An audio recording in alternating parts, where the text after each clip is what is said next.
Le soir, quand tous dorment, les riches dans leurs chaudes couvertures, les pauvres sur les marches des boutiques ou sous les porches des palais.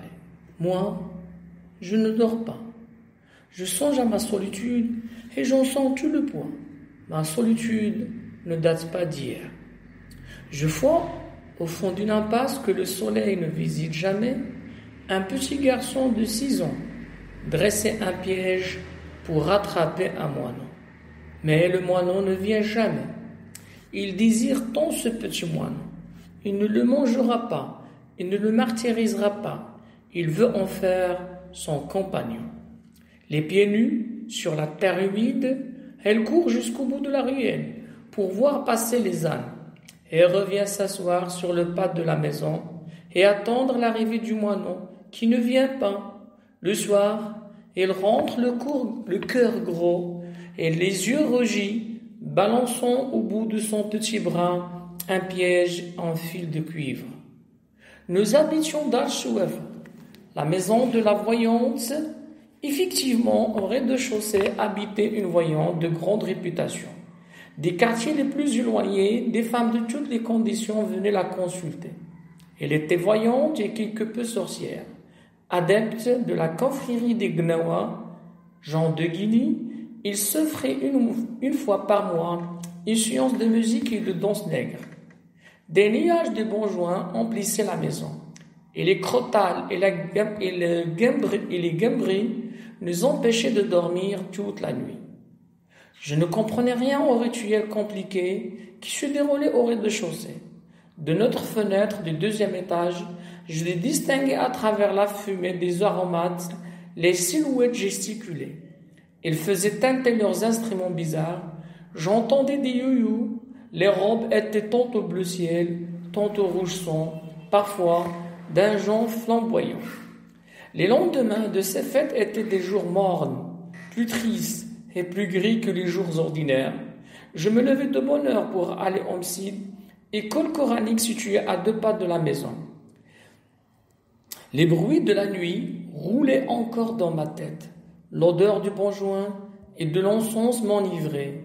Autour de moi rôdaient les genoux, les démons noirs évoqués par la sorcière et ses amis, avec une frénésie qui touchait au délire. Je sentais les genoux me frôler de leurs doigts brûlants.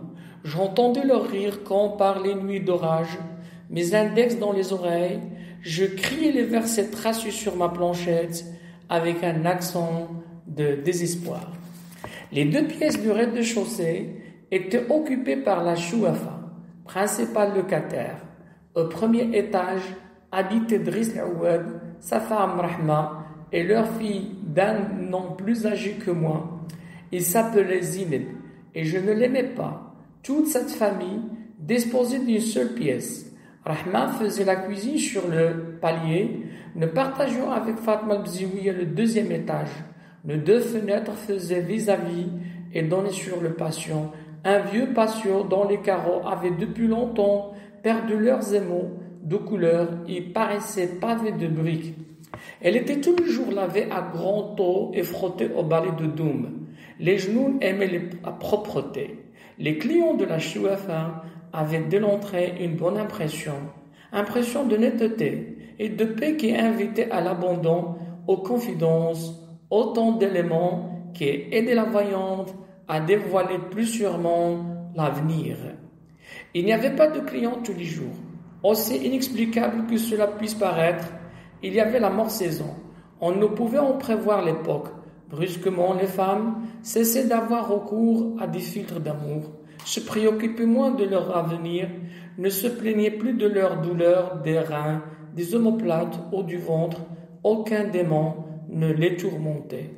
La Chouafa choisissait ces quelques mois de trêve pour s'occuper de sa santé propre et se découvrait des maux que sa science ne pouvait réduire. Les diables hallucinés se montraient exigeants quant à la couleur des cafetans, l'heure de porter les aromates qu'il fallait brûler dans telle ou telle circonstance. Et dans la pénombre de sa grande pièce tendue de crotonne, la Chouafa gémissait, se plaignait, conjurait, se desséchait dans des nuages d'encens et de bons juin. J'avais peut-être 6 ans.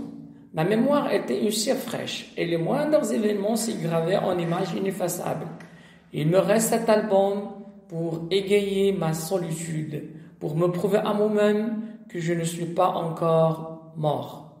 À 6 ans, j'étais seul, peut-être malheureux, mais je n'avais aucun point de repère qui me permette d'appeler mon existence solitude ou malheur. Je n'étais ni heureux ni malheureux.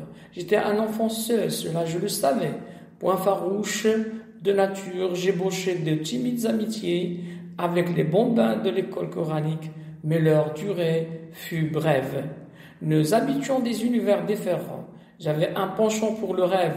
Le monde me paraissait un monde fabuleux, une féerie grandiose où les sorcières entretenaient un commerce familier avec des puissances invisibles. Je désirais que l'invisible m'admît à participer à ces mystères. Mes petits camarades de l'école se contentaient du visible, surtout quand ce visible se concrétisait en sucrerie d'un bleu ciel ou d'un rose de soleil couchant. Ils aimaient grignoter, sucer, mordre à pleines dents. Ils aimaient aussi jouer à la bataille, se prendre à la gorge avec des airs d'assassins, crier pour imiter la voix de leur père, s'insulter pour imiter leur voisin, commander pour imiter le maître d'école. Moi, je ne voulais rien imiter, je voulais connaître.